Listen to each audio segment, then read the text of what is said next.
Je vais raconter une histoire. J'ai le droit de raconter une blague?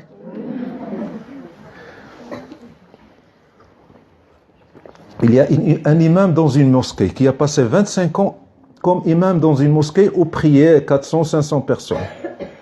À un certain moment, il a eu un problème financier. Il avait, je ne sais pas, quelque chose à régler. Et puis, il a dit, après 25 ans de service, si je demande aux gens, c'est sûr qu'ils vont m'aider.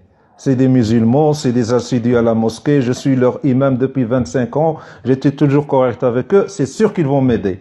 Alors après la prière de Jumu'ah, il termine, il leur dit, mes frères, mes sœurs, j'ai un problème, qui c'est qui peut me prêter un peu d'argent?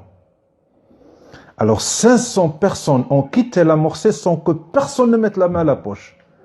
Personne.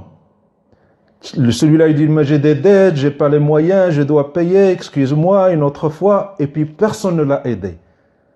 Et le gars, il sort de la mosquée, il dit, mais c'est pas possible. 25 ans, ça, c'est des musulmans. C'est quoi ça? C'est quoi ces énergumènes? Il sort de la mosquée et il est comme ça, il marche et il a une double peine. La peine de la dette qu'il doit régler et la peine, cette déception face à ces gens qui prient dans sa mosquée depuis 25 ans qui ne veulent pas l'aider. Et là, il passe devant un bar.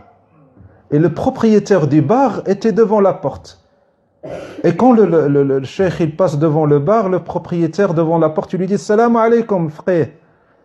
Il dit « Wa alaykoum salam ». Alors le barman, il court vite vers le cheikh et lui dit « Cheikh, il y a quelque chose qui ne va pas. C'est pas comme ça que tu me répondais toujours quand je te dis salam alaykoum. » Il lui dit, mon fils, il n'y a rien, il n'y a rien. Non, lui dit, dis-moi, qu'est-ce qu'il y a? Il a dit, il n'y a rien, mon fils. Non, il y a quelque chose qui te tracasse. Dis-moi ce qui ne va pas. Il lui dit, mon fils, j'ai un problème d'argent. Alors cet homme, quand il a entendu que le frère, il avait un problème d'argent, il est tout de suite rentré au bar. Il prend le tiroir caisse et il sort avec chez le frère. Il dit, prends. Il dit, qu'est-ce que je prends? Il dit, prends. Le frère, il a besoin d'argent. On ne l'aide pas. On est quoi, nous?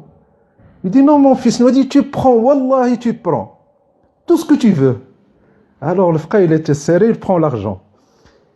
Alors, il le compte. Il lui a dit, mon fils, compte combien? Moi, compter, après toi. A'oudou billah. Il lui a dit, si ça ne te suffit pas, je vais à la maison. J'en ai à la maison. Il lui dit, ça me suffit. Est-ce que je te fais une reconnaissance de dette? Il lui dit, a'oudou billah.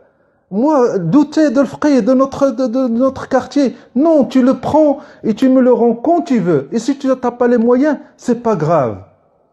Parce que quand on pêche, on se rend compte du péché.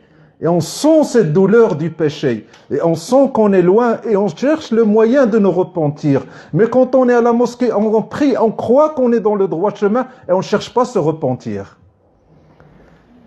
Alors, quand il lui a donné l'argent, frère, il a mis l'argent dans sa poche. Alors ce barman lui a dit, oh frère, fais des doigts pour moi. Fais une doigt pour moi. Il dit, mon fils, lève tes mains. Il dit, Bismillah ar-Rahman ar-Rahim, alhamdulillah, rabbil alamin, salatu wassalam ala sayyidina. Qu'Allah subhanahu wa ta'ala te garde toujours comme ça et que tu n'ailles jamais à la mosquée. Il dit, pourquoi le frère? Il lui a dit, si tu vas à la mosquée, tu deviens comme eux, il vaut mieux que tu restes dans ton bar. Donc, qui est meilleur? Toi qui pries ou les autres qui ne prient pas?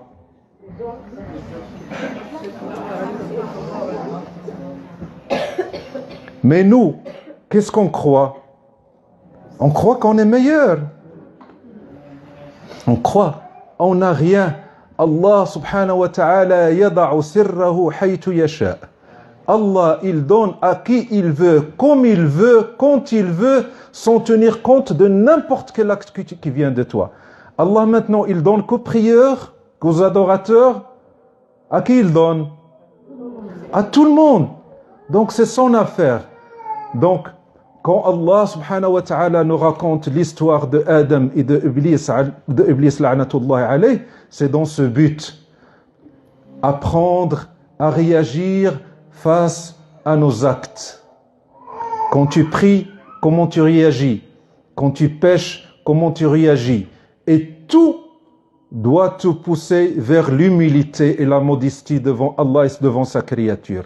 Et tout ce que tu pousses à te sentir supérieur, c'est satanique.